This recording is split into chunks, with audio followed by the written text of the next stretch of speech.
So much, Darla. So today I'm going to give you some wealth words, and I've got 3 things I want to cover here. So the first one is, what is the number 1 killer of your wealth? And then I want to talk quickly about how to grow your money and how to receive more money. So the number 1 killer of your wealth is procrastination.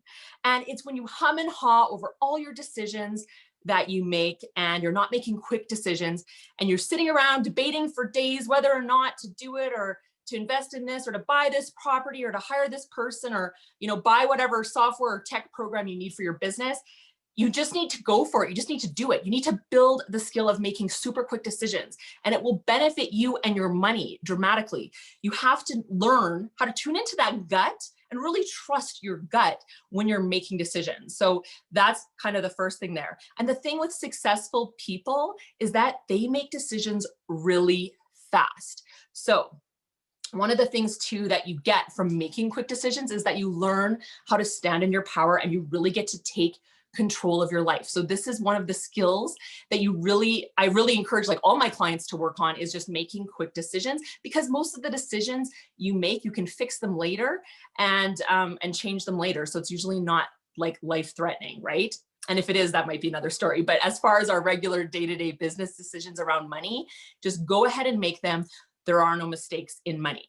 So I'm going to throw in here the second killer of your wealth, and that is not following or not realizing where your risk lies. A lot of people think that they're going to lose money or that they're going to waste money, and that's their real risk here, is like losing our money.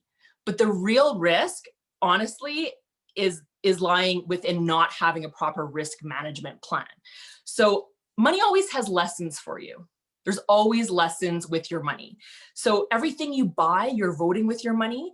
And I want to tell you this, and I preach this a lot, is that you can't waste money. And that's because money is just an extension of energy.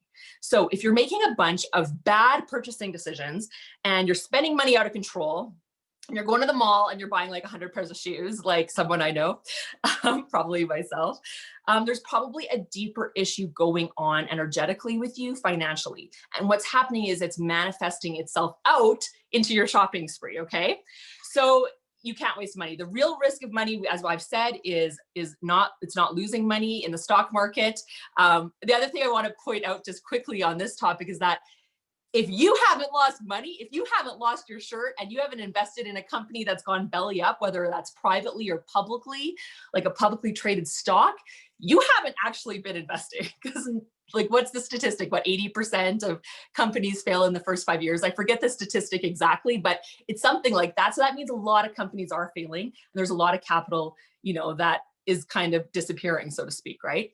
So you do learn from your mistakes, and that's so important when you're investing, and it's giving you, the tools to help navigate like how your portfolio should be and what feels good for you with your money, right? And here's the other thing. Losing money bothers you a lot less when you adopt a mentality and a belief that money continues to flow easily to me. Like my mantra is like, money continues to flow easily and effortless to me. Or maybe you're holding the belief that all of this is happening for my highest good. And if you do hold that belief, it's so helpful, because all the bad things in life that happen to you, if you hold the belief that everything's happening for your highest good, it just really helps make things a lot better, right? Because you know that there's going to be a silver lining there somewhere.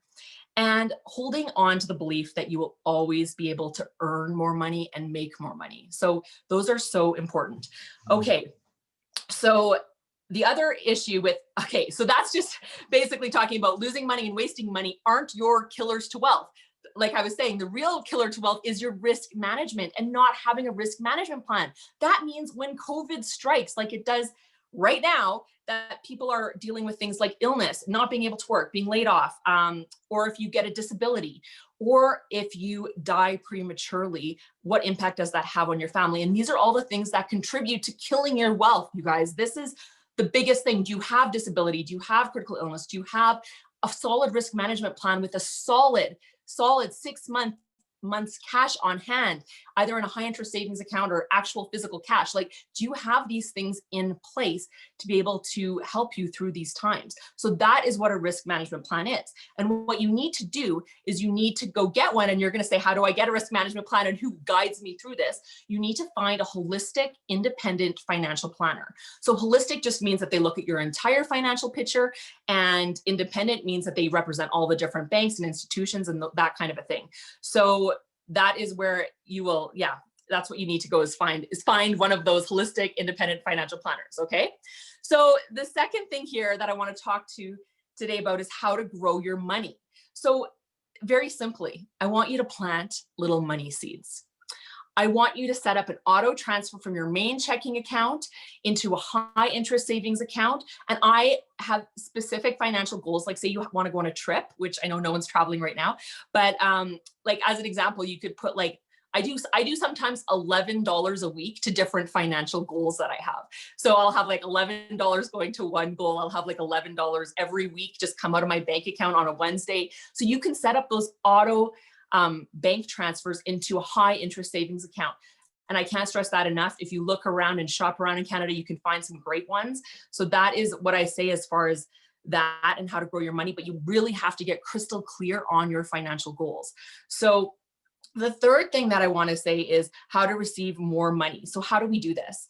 And the big thing here is that we need to appreciate our assets, because when we appreciate our assets, that's how we grow them. Now I'm talking physically, we appreciate them, like they actually grow in value size, and by gratefully appreciating them, being very like thankful for our assets and all that we've been blessed with. So the problem is that most of us are repelling money, and we're repelling it due to the bad software and programming we have in our brain. And we need to reprogram that software basically, right? And I see this with myself. So I'm speaking for myself, but a lot of people say things like, we aren't in it for the money, or like they're not in business for the money, or I don't care about my money.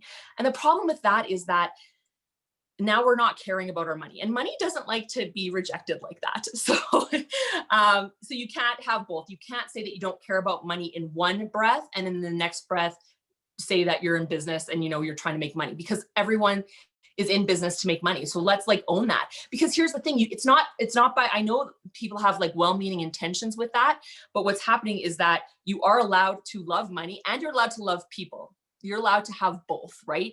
So I want to just like stick that with you, because that is partly how you receive more, right? Is by loving your money, taking your money on a money date, which I always talk about. And for that, when I say take your money on a money date, I say get a nice glass of wine or a nice latte and light a candle, some flowers, and go through your finances for yourself, set your goals and all those kind of things.